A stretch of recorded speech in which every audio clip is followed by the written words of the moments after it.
selamat datang kami ucapkan kepada Ibu Nur Asia Uno dan Bapak Indra Cahya Uno beserta rombongan Kota Makassar, tepatnya di Rumah Makan Lorongta dalam rangka silaturahmi dan pengukuhan generasi milenial.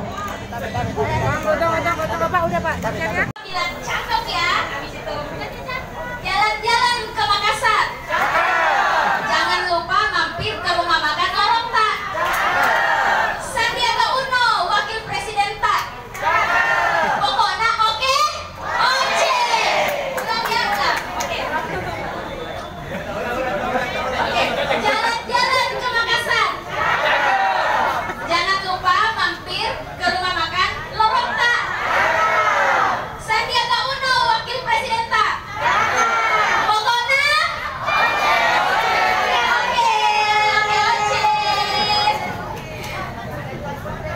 oke Bu, langsung saja Bu.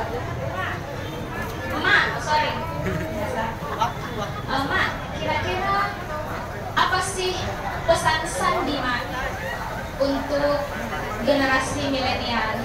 Kan yang dibutuhkan pesan Sandi, kira-kira apa sih pesan Sandi yang khusus untuk generasi milenial yang ada di Indonesia, khususnya Sulawesi Selatan dan Makassar? Silahkan Mak.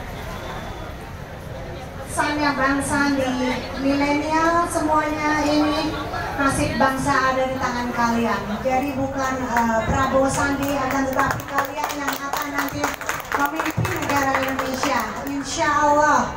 Ya, jadi semangat ya milenial, kalian harus jadi pemain, bukan jadi penonton ya. Oke, amin ya rabbal alamin. Oke, itu saja Mak.